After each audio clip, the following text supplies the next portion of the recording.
Bonjour tout le monde.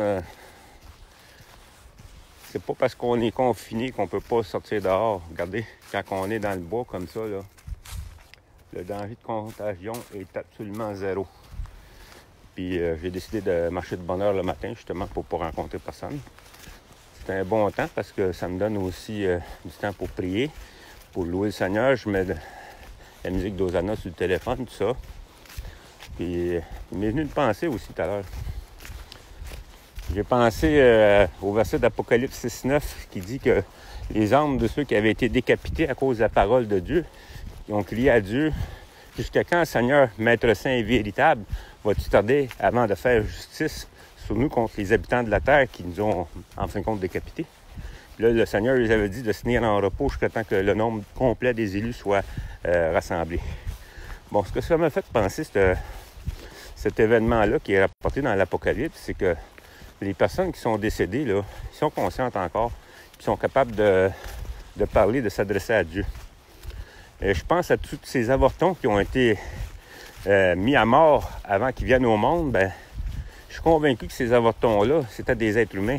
Donc, c'était des personnes que maintenant, leur esprit, leur âme est capable de connecter avec Dieu puis de parler à Dieu.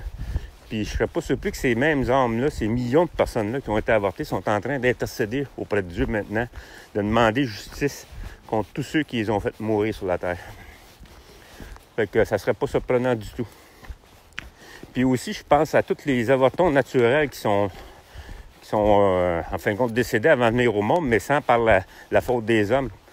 Comme je pense à mon frère qui est décédé à la naissance, qui était déjà mort quand il est sorti. Ben, j'ai l'impression que lui aussi est au ciel présentement puis qu'il intercède auprès de Dieu. Il intercède en ma faveur. Puis qu'un jour, je vais le rencontrer puis il va me dire ce qu'il va avoir contribué comme prière puis tout ça. Puis c'est sur au niveau de l'esprit puis de l'âme, là, il n'y a plus de vieux, il n'y a plus de jeunes. Là, c'est juste le corps qui vieillit. Hein. Notre âme là, puis notre esprit, là, est tout le temps à la même âge. Ça fait que c'est pour ça que ceux qui ont vu leurs parents au ciel, ils les ont vus comme des jeunes hommes, des jeunes femmes. Ils n'ont pas vu comme des vieux pépins qui ont de la misère à se traîner. C'est pas vrai parce que tu meurs à 90 ans que tu vas passer l'éternité en train de marcher avec une canne. Là. Tu vas être pimpant de santé puis tout ça. Puis ceux qui sont morts jeunes, justement, bébés, tout ça, ben ils passeront pas l'éternité bébés non plus. Au niveau de l'âme puis de l'esprit, ça, on est tout le temps au même niveau à ça. À cause de ça, je pense que justement, les enfants et les bébés, tout ça, ils sont capables de s'adresser à Dieu, sont capables d'avoir des conversations avec Dieu comme les adultes. Puis selon justement ce qu'ils vont avoir vécu, puis tout ça, ben ils vont avoir un rôle différent. Ceux qui ont été martyrisés, ceux qui ont été tués avant le temps, ben c'est normal qu'ils demandent justice à Dieu.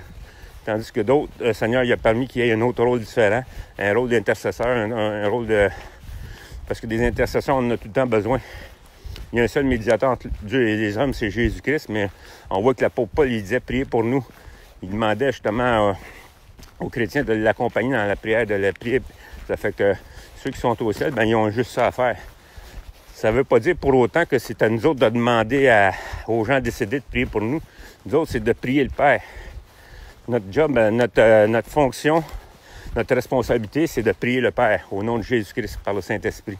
Ça, c'est notre rôle à nous. On n'a pas d'affaire à s'adresser à ceux qui sont décédés, tout ça, comme ceux qui font justement, ils invoquent les morts. Ça, c'est défendu par la Bible.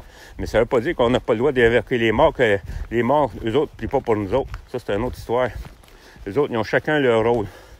Ça veut dire que chaque personne a son rôle. Nous autres, notre rôle, c'est de garder les yeux fixés sur Jésus-Christ.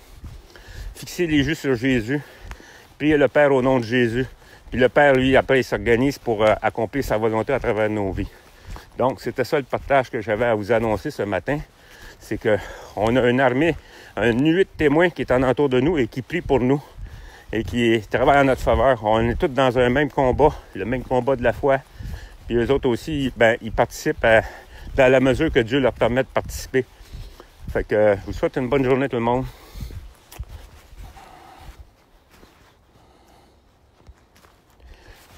Bienvenue, pasteur Jean Gouet. Bienvenue à Harmonie. Bienvenue, pasteur. Passez une bonne journée. Je vous aime.